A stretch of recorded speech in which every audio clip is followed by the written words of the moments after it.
Bienvenidos a un capítulo más de Los Niños X. El día de hoy hablaremos de la delgada línea que divide el fenómeno paranormal del fenómeno sobrenatural.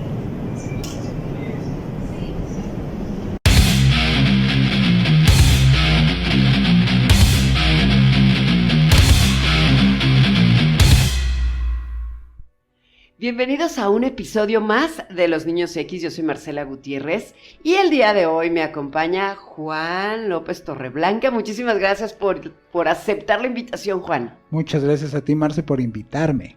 Bueno, ya sabes que eres bienvenido a Los Niños X. No es la primera vez que está con nosotros, pero con el formato de podcast sí, Juan. Así que, bueno, realmente muchísimas gracias.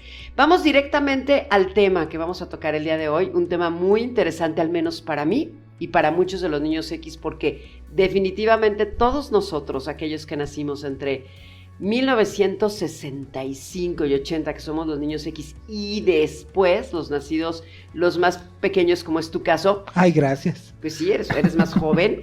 Definitivamente no podemos estar al margen de los llamados fenómenos paranormales y fenómenos extraterrestres, lo voy a llamar así. Sobre todo como generación nos tocó una época, sobre todo por ejemplo en cine, en donde fue un boom enorme de todo este tipo de películas, tanto de actividad paranormal desde antes, nos tocó todo lo que tenía que ver con Communion, con Señales en el Cielo, la de Señales, en fin, si te regresas en el tiempo a partir de 90s para atrás, hacia nuestra época, te hacías visco con todo lo que había de material audiovisual que tuviera que ver con fenómenos paranormales, el horror de Amityville, ahorita que estábamos platicando del nieto de los Warren, pues esos fueron parteaguas. El Exorcista, desde ahí empezó a decir todo el Exorcista, yo creo que es un parteaguas, ¿no? Sí, bueno, a lo mejor no sé si el bebé de Rosemary, sí, pero la que para mí, digo, es una opinión muy mía, en el que la película El Exorcista es la primera que toca de esta manera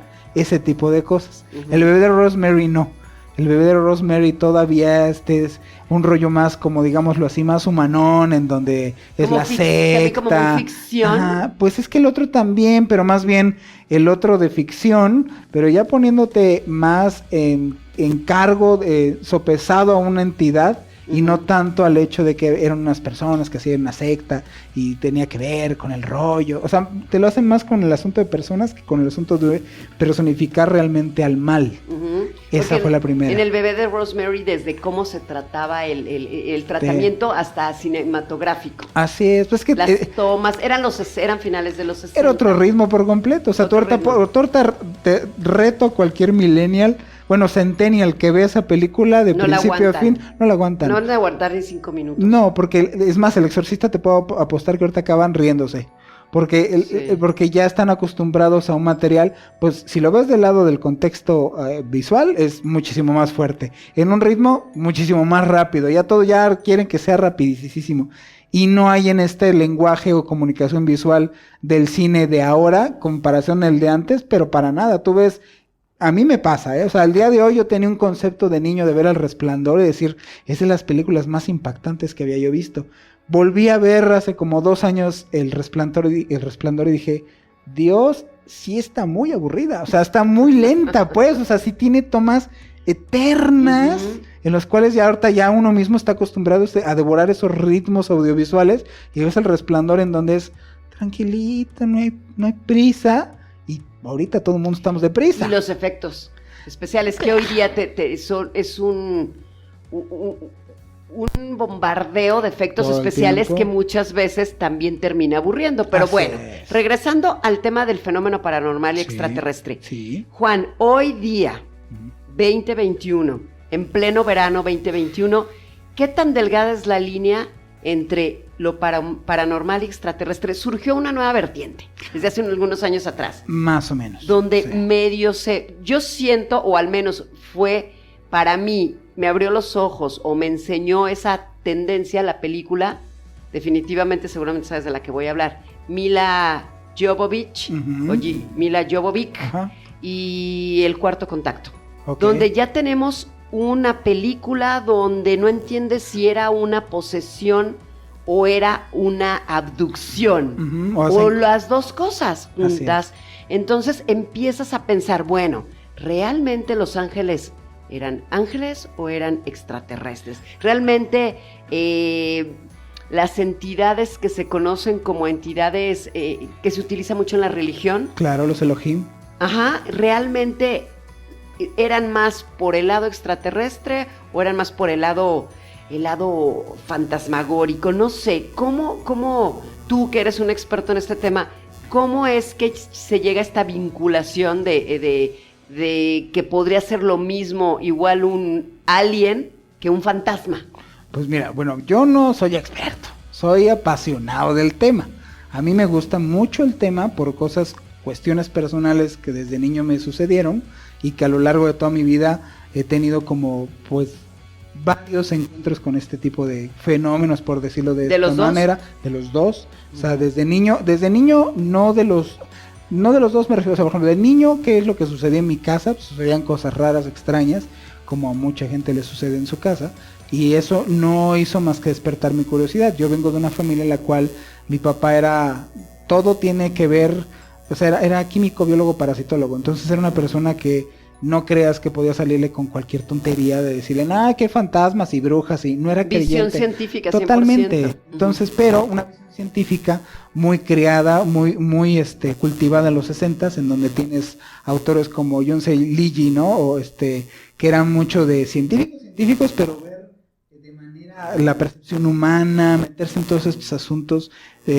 psicodélicos. Entonces mi papá tenía de la época, no, todo este rollo. Muy ortodoxo para esa época. Por parte de mi abuelo conozco, por ejemplo, personajes como mi abuelo fue director de un lugar que se llama Método Silva, y gracias a él conozco, tuve acercamiento con como Jacobo Greenberg, ¿no? Jacobo Greenberg, que es medio hermano de Ari Telch, pocas personas lo saben. Este señor era fisiólogo, este señor estudiaba el cerebro humano, era científico, tenía incluso su laboratorio en la Autónoma, él daba clases ahí, era estudiadísimo el tipo, ¿no? Y él tenía escribió creo que más o menos como 30 libros, y él de lo que hablaba era todo lo que tenía que ver con los gurús y los chamanes y todo este asunto. Y entonces él tenía mucho la cultura que decía, la ciencia no está definida por el tema, sino por su método. Tú puedes estudiar lo que tú quieras, pero a través de un método, si no estás haciendo charlatanería. Entonces, yo tuve esta educación en la cual cualquier cosa rara que se me hacía, yo no era el diablo, las hadas del bosque o lo que fuera. Utilizabas el método científico de observación. ¿Qué es esto? Repetitividad, ¿qué es esto? ¿Qué es lo que está sucediendo?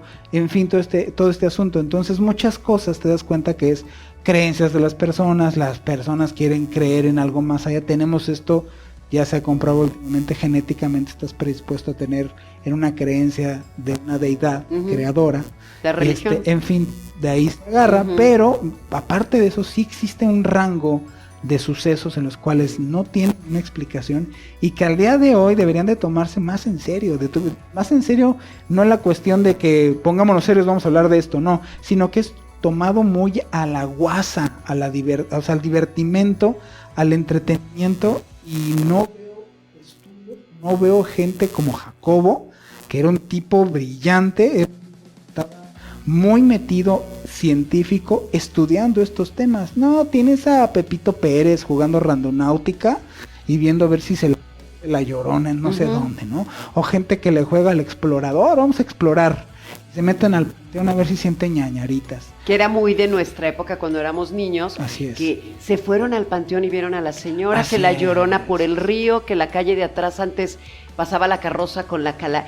Digo, porque creo que todo mundo en México y en muchos países de Latinoamérica, la misma historia. Sí. Repetida. Así es. Entonces la Llorona, y entonces ya es, como dices tú, entretenimiento, leyenda urbana, mitos. Así es. Pero afortunadamente, hoy día voy a hablar de un caso muy concreto. El año pasado, cuando se abren los archivos en Estados Unidos por parte de... ¿Quién era la entidad que tenía esta información? No recuerdo. Pues es que se liberó muchos archivos de muchos lugares. Pero ¿Sabes quién es el parteaguas de todo esto? O sea, y se lo debemos a él.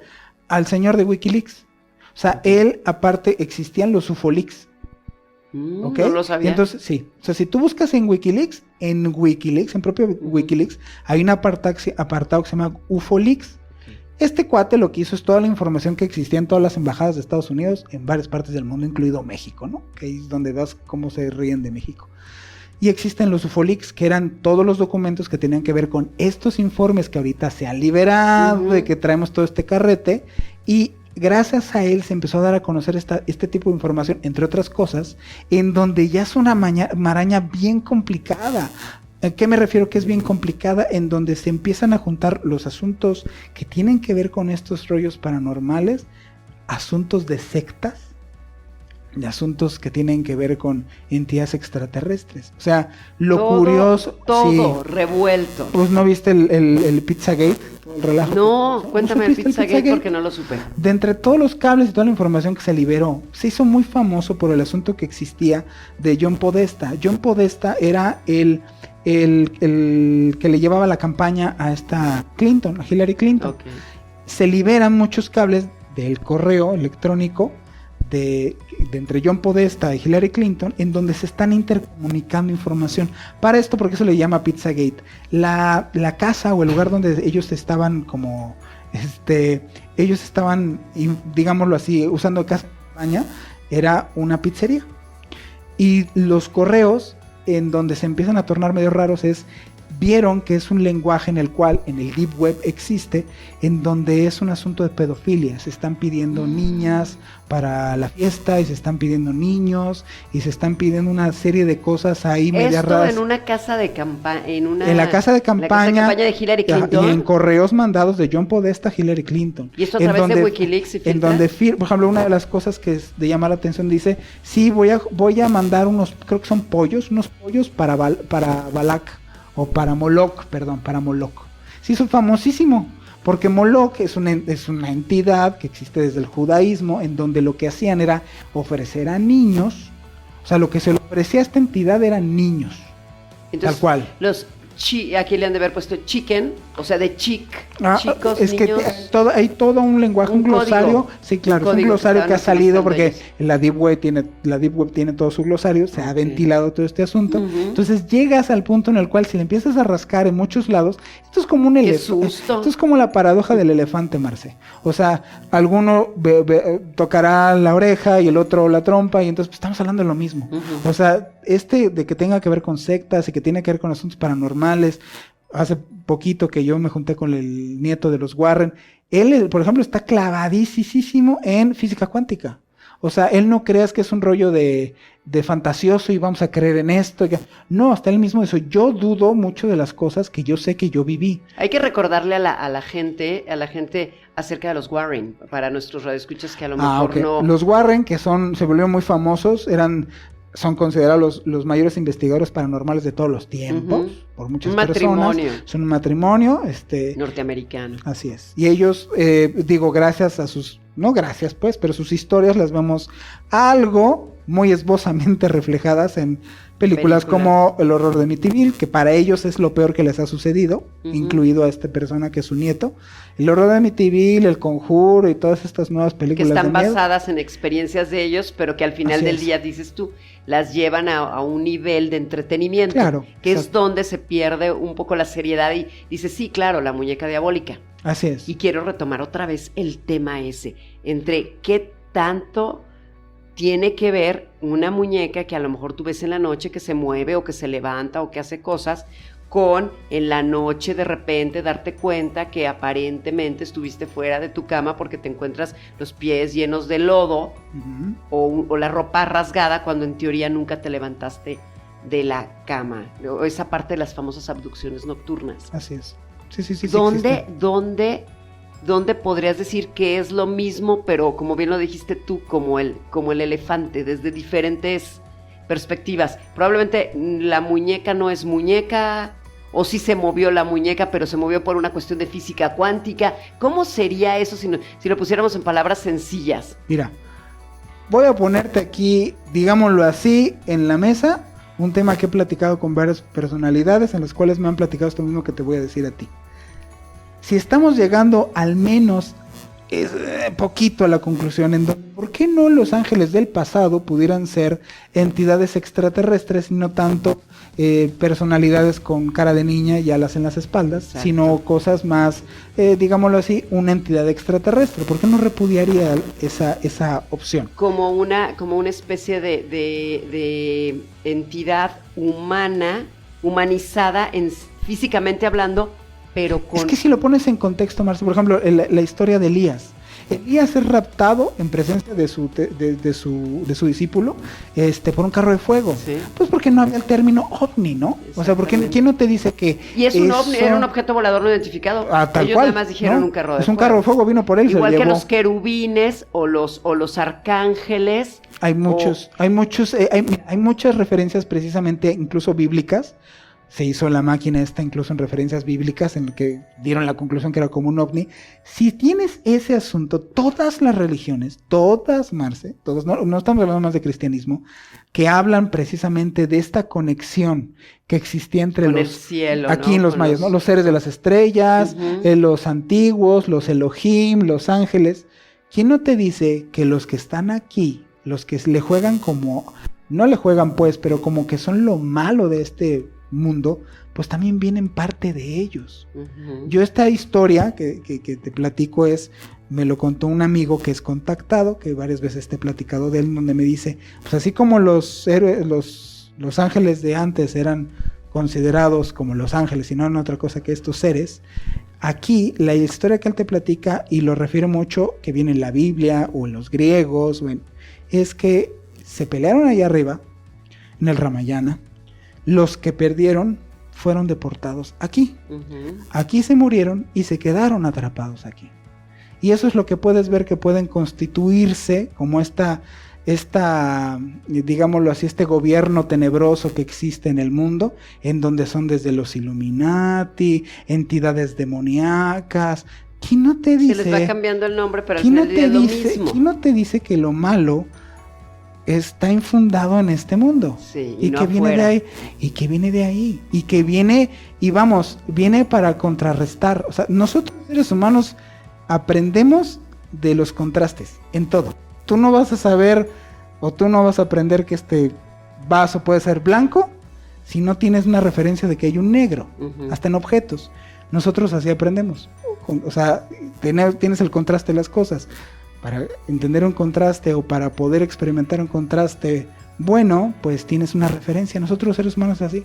Hasta si este mundo fuera una porquería, porque creo firmemente que no lo es, hasta en la porquería diríamos, es que esta porquería no es tan porquería. Uh-huh. Esto está más bonito. Nosotros somos seres humanos, somos así. Hacemos comparaciones. Y a propósito de comparaciones, alguien que hizo un estudio muy a conciencia de esto que hablas tú, de cómo un arcángel se convierte a lo mejor en un gris. Así es. Tal fue Pedro Ferriz de Con en los 80, Así con es. El Mundo Nos Vigila. Y él va haciendo una comparación entre tal personaje de la Biblia, por ejemplo, uh-huh, tal personaje con tal descripción física, y luego decía, mira, se parecen a estos individuos o entes observados. Y ahí creo yo que empieza un poco el decir, bueno, ¿qué tanto los seres angelicales eran realmente seres extraterrestres, pero la visión de las personas en aquella época los describían, como dices tú, les ponían caritas y les ponían alas y muy probablemente realmente tenían otras imágenes, pero era lo más parecido a lo que conocías. Hay libros incómodos, pero incluso, por ejemplo, ahorita hablando del cristianismo, este libro de Enoch, en donde en el libro de Enoch se citan muchas veces que hay este acercamiento con ángeles, uh-huh, en donde los ángeles pues ya no se comportan así como tenemos nosotros de muy espirituales, o sea, tienen comportamientos bastante terrenales, ¿no? Uh-huh. De ahí sale, en el libro de Enoch se menciona en donde los hijos del cielo escogieron a varias mujeres. ¿Se las llevaron? No, y tuvieron descendencia. Se parece mucho a la mitología griega. Es lo que te digo, existen en muchos puntos de mitología este contacto que hubo. Semidioses, dioses. De este asunto. Entonces, es lo que te digo, para mí, en las cositas que, como dije desde un inicio, yo no soy ningún experto, pero soy apasionado del tema, sí tiene que ver toda esta maraña de asuntos paranormales, que tenga que ver con este rollo de ovnis y que tiene que ver con este rollo de sectas, ahorita que estamos diciendo de... Bueno, y el tema de los fantasmas, ¿cómo lo... Si si alguien llegara y te dijera, yo en el mismo lugar, yo vi un fantasma porque pasó volando y era como una especie de La Llorona, y alguien en el mismo lugar te dice, yo vi a un ser de luz que bajó como de una nave, ¿qué tanto son más bien percepciones del mismo fenómeno y uno lo ve como un fantasma y otro lo ve como un extraterrestre? Eso es lo terrible de que no exista una seriedad de cómo se investigan estas cosas y en donde ya nada más existe la subjetividad. Si nada más es subjetividad, pues entonces entras en esta narrativa de era La Llorona, o era Pepito Pérez, o era una vibra que yo sentí, o era, en fin, no seria de estas cosas. Entonces caes en esa subjetividad y no hay una objetividad. Pero tú como fan, y tú que has tenido oportunidad de hablar con gente estudiosa, para ir cerrando ya el tema y concluir el programa, que estos tipos de programas se pueden hacer por partes porque hay que ir desmenuzando. Hay que ir desmenuzando. Pero en este caso, Juan, tú de lo que tú conoces, de lo que has visto, de lo que has leído, con toda esta comprobación científica, ¿hay algún caso que tú particularmente puedes decir, mira, este es el ejemplo entre la delgada línea entre lo extraterrestre, lo paranormal, y esta fue la conclusión? ¿Algún caso? Pues mira, volviendo al tema de Jacobo, es de las pocas personas que yo conozco que tomaron el tema de este asunto. El tema que agarró no es ni los fantasmas ni los ovnis. Su mamá se murió de cáncer, entonces él lo que le apasionaba saber era el funcionamiento del cerebro humano y per se la conciencia. ¿En dónde y en qué radica la conciencia? Porque nosotros tenemos la educación en que nuestra conciencia está en el cerebro. Ahorita últimos estudios están diciendo que no es cierto, no está en el cerebro. El cerebro no funge como el creador de, sino es como un catalizador de. ¿En dónde se dieron cuenta? En donde tus impulsos eléctricos no es el cerebro mandando impulsos, sino el cerebro recibiéndolos. O sea, hace que si la conciencia existe, está más allá del cerebro, está desplazado. O sea, el cerebro es solamente el que te ayuda a percibir. Él le interesaba el asunto de percepción y metiendo este asunto de percepción dijo, yo voy a estudiar cosas como telepatía, que estudió, chamanes, por ejemplo, él, y lo puedes ver, él estudió a Doña Pachita operaba así, o sea, no crees que te anestesiaba, no. ¿Son de esos casos de las personas que hacían como Reiki o no, ella agarraba un cuchillo cebolledo, te abría el pecho, sacaba el corazón, lo aventaba, hacía así, sacaba uno nuevo, lo metía, apretaba y estaba cerrado. Yo nunca escuché ese caso. Pues busca. O sea, eso está documentado en la UNAM. De hecho, cuando se muere, van por toda su información de él. Y lo sé por qué, porque mi tía era el RP cuando él muere. O sea, mi tía fue las relaciones públicas de este señor. ¿Dónde están esos archivos? Esos serían el equivalente a los archivos clasificados en México. Así es, porque él, de las cosas que encontró, él lo experimentaba con sus alumnos. O sea, él medía el grado de conciencia de sus alumnos, les hacía hacer ejercicios y en base a esos ejercicios medía que sus calificaciones hasta subían. Entonces, es lo que te digo, primero entender esa base para entonces ya meternos en un tema más complicado que sería ver una entidad. Ok. Esto me estás recordando mucho y hay alguna película que está hecha en tono de sátira, pero que realmente es cierto. Yo vi un documental serio y luego la película, que se me olvidó ahorita el nombre, pero que tiene que ver con las cabras. Ajá, los hombres que miraban fijamente a las cabras. Donde se dice, yo cuando vi digamos, el documental en el que se basaron para hacer esta película. Claro, porque está basado en cosas. Era tremendo el darte cuenta cómo la gente, por el simple hecho de desear estar viendo algo que está pasando en otro lugar, con el simple deseo, podían describir lugares sin haber estado ahí. Es que eso existe. Dicen que es verdad y es cierto. Y muchas veces hemos sentido que tenemos telepatía con otras personas.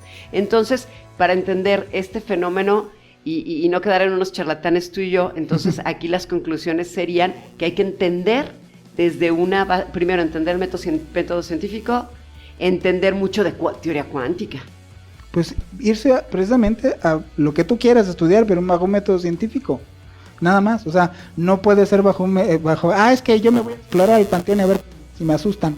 ¿Y eso qué tiene científico? O sea, ¿eso qué tiene de nada? O sea, no tiene de nada, o sea, más que si vas a entretener. Oye, pero y tú lo hiciste. Claro, pero no me metiéndome así de voy a ver qué me pasa. No, o sea, yo primero es saber me voy a ver qué dice este señor, investigar qué era el lugar, no sé, meterme archivo histórico, hacerle análisis psicológico a las personas que me cuentan la historia, pues hacer algo de método científico, no nada más es, ay, una abuelita me contó que ahí espantan y fui y estaba la Llorona. Eso no existe, eso no es cierto, y es bien peligroso. Muy peligroso, o sea, es como irte a cazar, si sabes que te vas a ir la gente no lo sabe, pero es cazar leones, te van a comer, te pueden comer. Juan, tú por tu experiencia, porque peligroso. Quiero dejar a la gente, se va a quedar emocionada para la segunda parte de pues este deberían programa. de tener miedo, eso sí pero te digo. Pero tú investigaste y tú tienes pruebas de archivos, sí. y archivos de, digámoslo nuevamente, con palabras simples y sencillas, fantasmas y extraterrestres. Sí. Y tú tienes, y los dos fenómenos los has visto y los has comprobado. Sí, claro. Y no te interesa convencer a nadie, que eso es lo que me encanta. No, me vale, porque yo nunca me metí en estos asuntos para convencer a nadie, ni volver una personalidad. No, esto era simplemente para un conocimiento personal. ¿Y no te da miedo ahorita estar hablando de esto? Para nada, porque miedo da. Había una persona que yo creo que muchos conocen que dicen, yo les daré la verdad y la verdad los liberará. Y del único pecado que nos traemos como humanidad, que es la ignorancia. A mí me da miedo la ignorancia. Bueno, Juan, yo quiero hacerte una invitación para que podamos, ya que quedó muy claro cómo se debe de observar estos fenómenos, en una segunda entrega, hablar de los fenómenos observados, para que no se convierta esto en simple entretenimiento, sino en un análisis serio, profundo, pero sobre todo muy interesante para todos aquellos que somos curiosos de este fenómeno, Juan. Encantado de volver a venir. Te agradezco muchísimo tu tiempo, Juan López Torreblanca. Oye, tú tienes, ¿dónde pueden conseguir o acercarse a ti, tus blogs o tu material? ¿Dónde la gente pues mira, ahorita estoy haciendo un proyecto, precisamente mi proyecto es tratar estos temas o información de estos temas que sea útil para cualquiera y no sea este rollo nada más de entretener por entretener, sino información que digas ok, para saber de entidades, para saber diferenciar que es solamente un mal viaje mío o que realmente es un contacto cierto, en fin, es una página, estamos en Instagram, en Facebook y en YouTube y es de ficciones. El nombre es de ficciones, así tal cual, ficciones con X, de ficciones, que son las tablillas que usaban para maldecir antes. Eso es lo que se utiliza. De ahí viene el nombre, no por nomás ser de ficción, sino es de ficciones como una especie de maldición que es un juego de palabras. Así es. Ahí pueden contactarte también quienes quieran contribuir a la verdad. Así es. Que yo creo que sería interesante. Quien quiera contribuir con material y tener buenas pláticas. Porque traes un proyecto muy interesante, ya les platicaremos después. Así es. Muchísimas gracias. Gracias a todos. Espero que este programa haya sido de entretenimiento para todos ustedes en el sentido más ligero, pero informativo, que era lo más importante. Muchísimas gracias, Juan. Como siempre, un gusto que estés en Los Niños X. Hasta la próxima. Gracias.